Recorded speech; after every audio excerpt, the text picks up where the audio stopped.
How does Ayurveda view menstruation? Well, that's what we're going to talk about over about the next, I don't know, 30 to 45 minutes, is how this ancient science views your menstrual cycle. The answers may surprise you. Let's go ahead and get right into it. To talk about how Ayurveda views your menstrual cycle, we really need to take a look at how Ayurveda sees you. And Ayurveda sees your body as a combination of material, so matter, and energy. And you have all of these conduits. So just like in traditional Chinese medicine, which I feel like many people are more familiar with, just like in TCM and acupuncture, your energy moves along meridians. Now, in Ayurveda, they're not called meridians. However, it's the same concept. They move along these energy moves within channels within your body. And if you've ever heard um, myths or just outright statements about how women are banned from certain religious activities. I know for me growing up, this was a huge thing in Christianity. It always like rubbed me the wrong way and made me question, why is that? Why should women be banned from participating in these things just because they're menstruating? Like they can't help the fact that they were born women and they can't help the fact that they're menstruating. It's so unfair to be banned from an activity just because you're bleeding. I mean, it just seemed like adding insult to injury because already, like, what woman wants to be on her period, right? So, anyways, according to Ayurveda, the reason why women are banned from those ceremonies is to protect the natural processes that are going on within them, like during their period. And so it's to keep energy flowing in the right direction. And we're actually going to start out this conversation by talking about the five major energies within you and how those energies move and which one governs menstruation in particular. So let's move on. We're going to revisit this particular topic at the end. This why women are banned from certain religious ceremonies. We'll revisit that at the end just to kind of wrap things up, tie a nice bow on this conversation. For now, let's look a little more deeply at these five energy movements within your body. I think this slide just reiterates the point. I'm just going to leave it hanging there that Ayurveda sees you as you really are. You are energy incarnate. Your body, your material body it's what is the word I'm searching for here? It's animated by energy.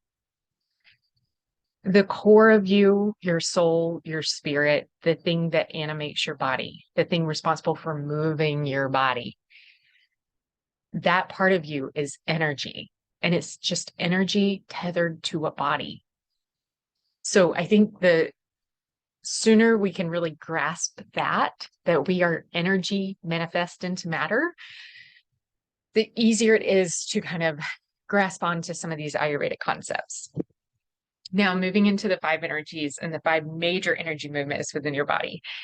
So there is prana vayu. Prana vayu is the inward and upward moving energy. So it's an expansive energy. It is the energy of the inhale. It is pulling things into your body and also processing those things with your mind. So in Ayurveda, when we talk about anything, we are talking about both the material world and also the energetic world. And so when we think of prana vayu as pulling things in, this is pulling things in physically, like your breath. It's also pulling things in sensually. And you'll notice that, four of your five senses are all located in your head, right? We've got sight, sound, smell, and taste all located in our head. And then while touch is you're capable of feeling touch in everywhere on your body, basically, right? However, all of that's processed right here in your CPU, up in your brain. And so prana vayu is responsible for bringing things into your body and also in that involved in this processing of those things that you received. So it's all very much related to your head. All right. Moving on, there's also an outward and upward moving energy. This is the energy of expression. This is exhibited physically, for example, when you throw up. So you've got outward and upward moving energy. While you might think that your exhale would be related to this outward and upward moving energy, that's actually not the case. And we'll talk more about that in a little bit. So this outward and upward moving energy, in Sanskrit, it's known as Udana Vayu. And again, it's the energy of expression. It's how you take what you've brought in and processed through Prana Vayu, and then how you communicate that back out into the world. So this is your communication, your voice, would be an expression of Udana Vayu. And then with this one, it's very much interaction with the world. And again, like a forward movement. So prana is an expansive movement, and Udana Vayu is a forward movement, how you're processing and reacting to the things that you receive in. Then moving on to the outward and downward. This is an eliminating energy. The Sanskrit word for it is apana vayu. And this particular one is actually associated with your exhale. I mean, it's associated with things like peeing and pooping, right? Like that, you can see outward and downward, eliminating processes. And it's also associated with your exhale. And this one was hard for me to grasp. And I think the best way to do it, or to actually feel this in your body, is by doing a few breathing exercises and really focusing on extending the length of your exhales.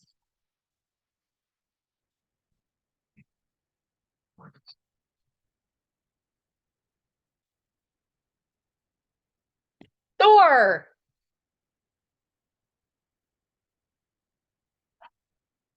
Thor!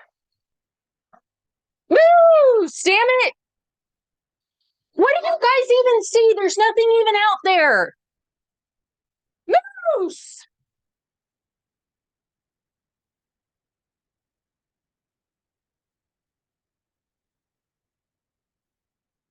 All right, good boys. Good boys. Good boys. Good boy, Canuck.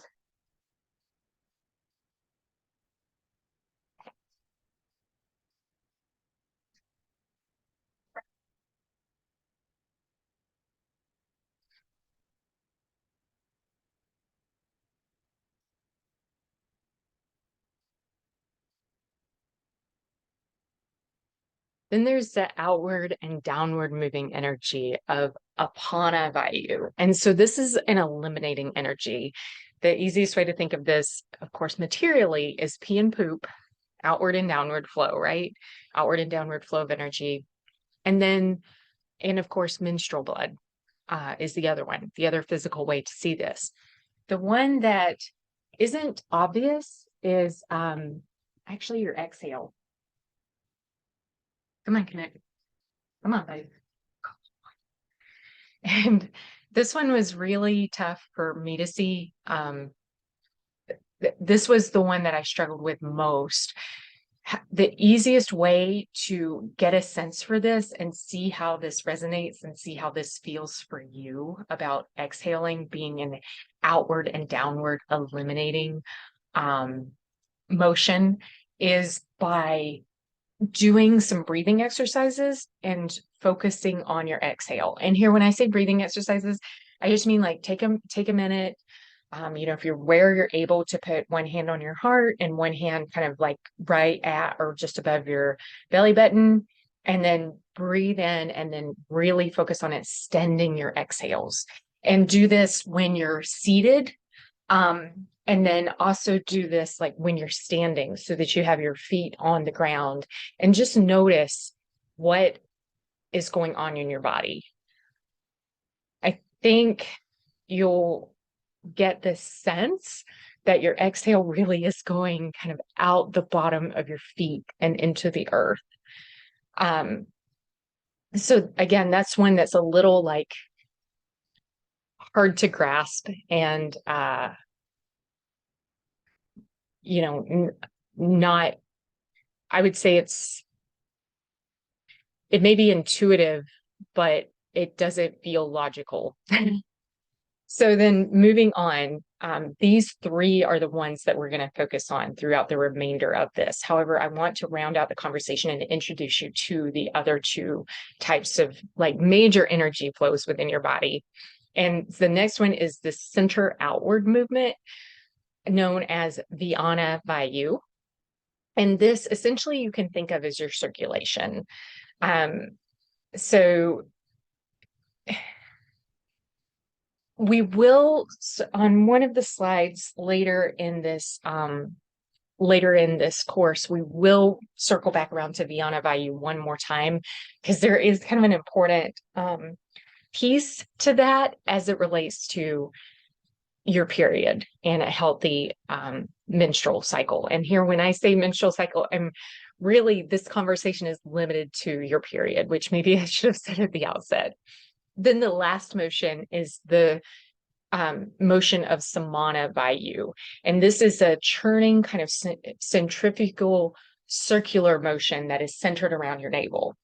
For me, I feel this one most when I'm having body work done, especially any kind of massage. For whatever reason, like the masseuse can be working kind of on a distal area, and it doesn't really matter, or especially like having some craniosacral work done.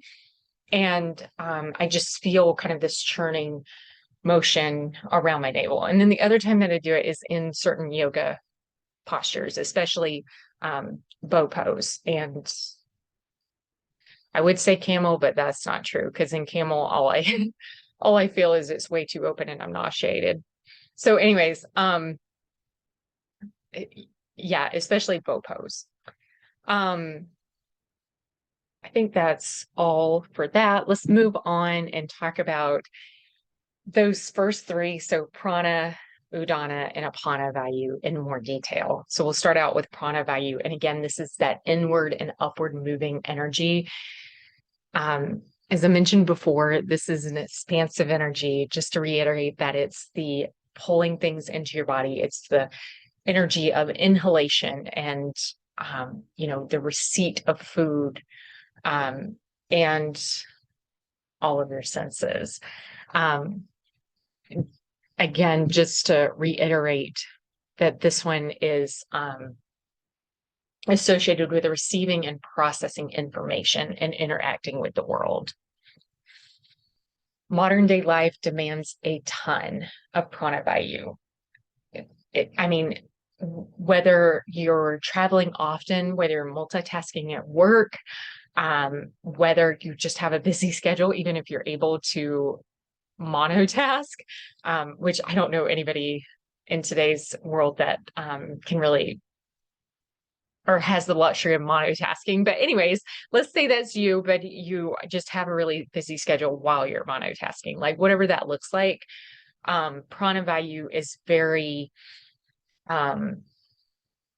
apt to get out of balance. So if we were to think of like these five energies, and we were to consider ourselves like a battery or a reservoir of energy. So if we were at 100% full, and then we were to equally split up the energy level between these five energies, each one should only be using at max 20% in order to keep things balanced, right? Like everything needs its equal share of energy flowing and supporting these really vital movements within our body. Like we need to process our world. We need to express ourselves in our world in order to be happy and to be whole and to be functioning as we should in society. So we need prana vayu, we need adana vayu. We also need to eliminate things from our body. So we definitely need apana vayu. And then, of course, circulation is super important. So we need Vyana Vayu. And then our digestion, which you can think of that like centrifugal motion around your belly button is associated with Samana Vayu. Like that's important too. And that's like kind of like a transformative centrifugal, like metabolic energy. And that's vital too, right? So if all of these were weighted equally, and we are a reservoir and we're at 100%, then each one should be getting like 20% of that total reservoir of energy. However, it's very common for prana vayu in today's world to pull more than its fair share. And so that means it's pulling the energy, like you can't have more than 100%. So it's pulling energy from other movements throughout your body. And the one that suffers typically is that downward and outward apana vayu. Let's talk about udana vayu for a second before we circle back around to apana vayu. So this one is, again, is that outward and upward movement. It's the energy of expression or the movement of expression. It's how you interact, how you just express yourself in the world. It's very common for this to draw more than its fair share of energy as well. Like I would say prana vayu, definitely primo. And then udana vayu would be next, because just think of how often you're talking and engaging during a day, whether that's with coworkers, during meetings, how often are you presenting yourself? How often are you justifying a point for the 15th time to, the same person just a week later? Not that it's Groundhog Day or anything. But just like think of how often you're doing these things, and all of that adds up, and all of that pulls from your energy reservoir.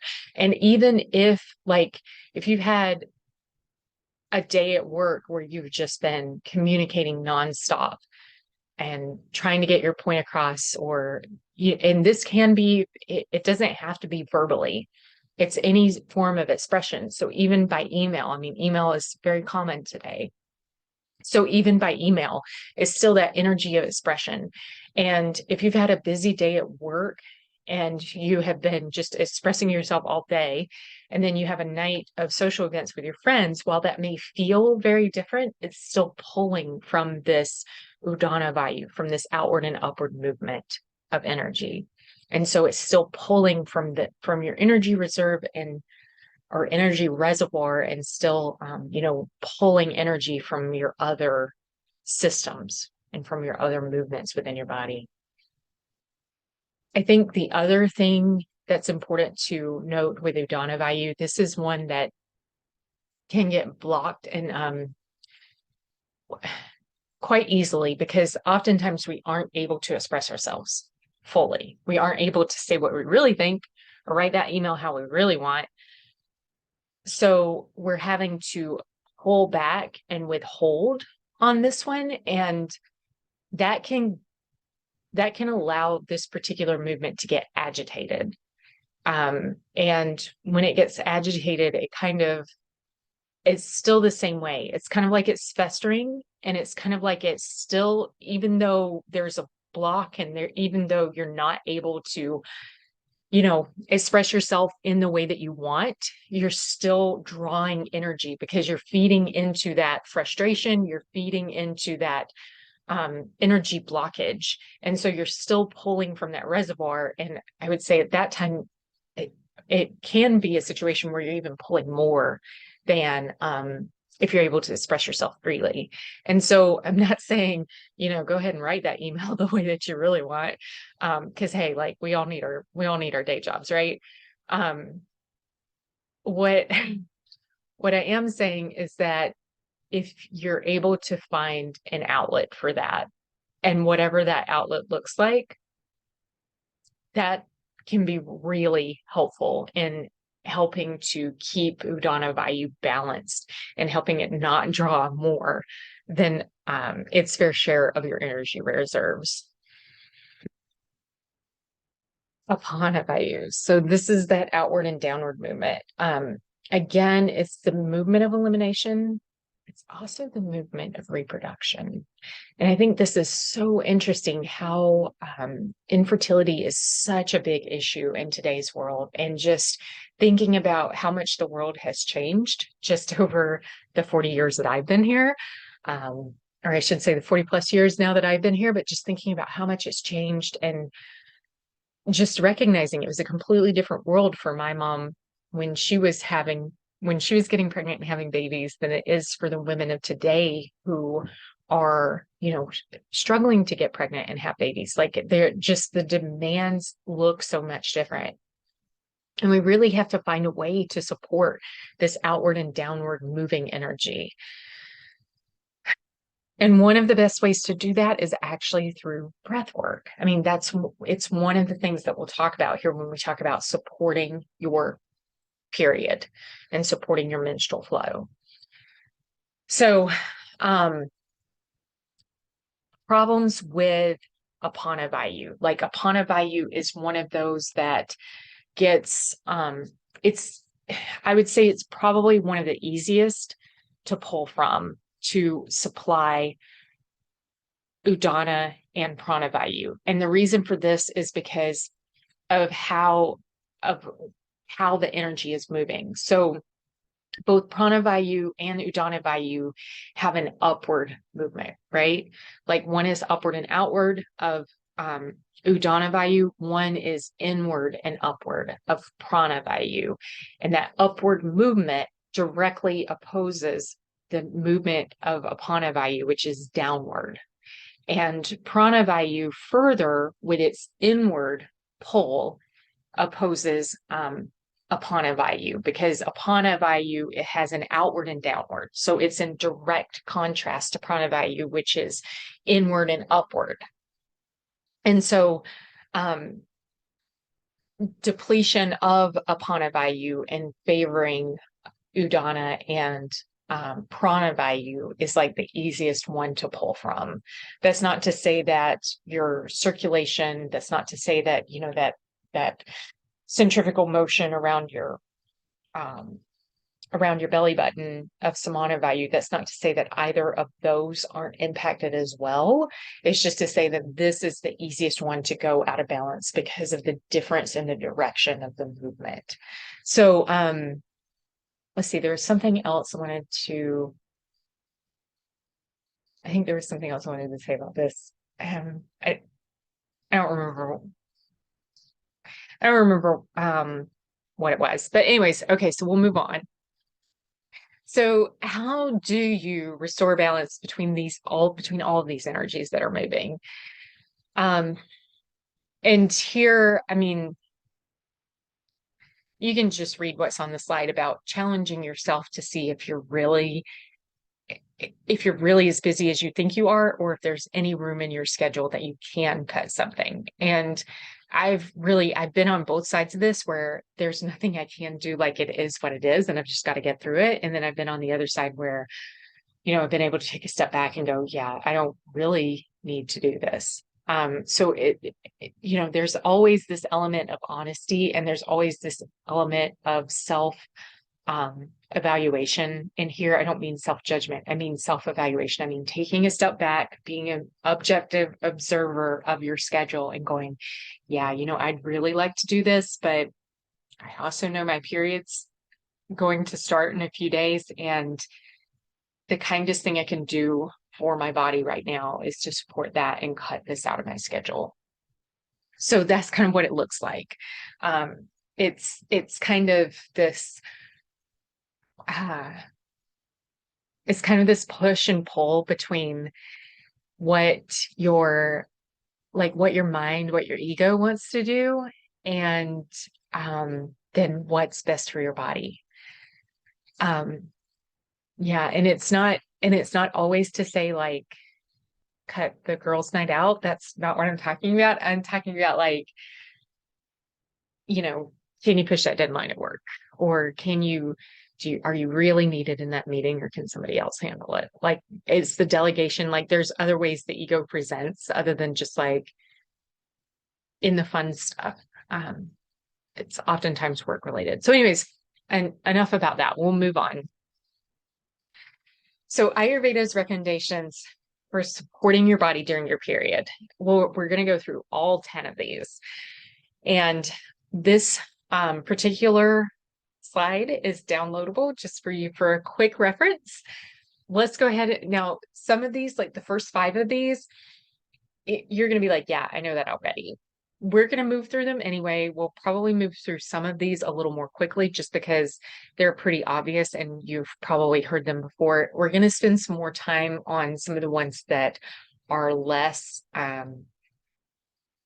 obvious, or just ones that you likely haven't heard of before, and then about like how that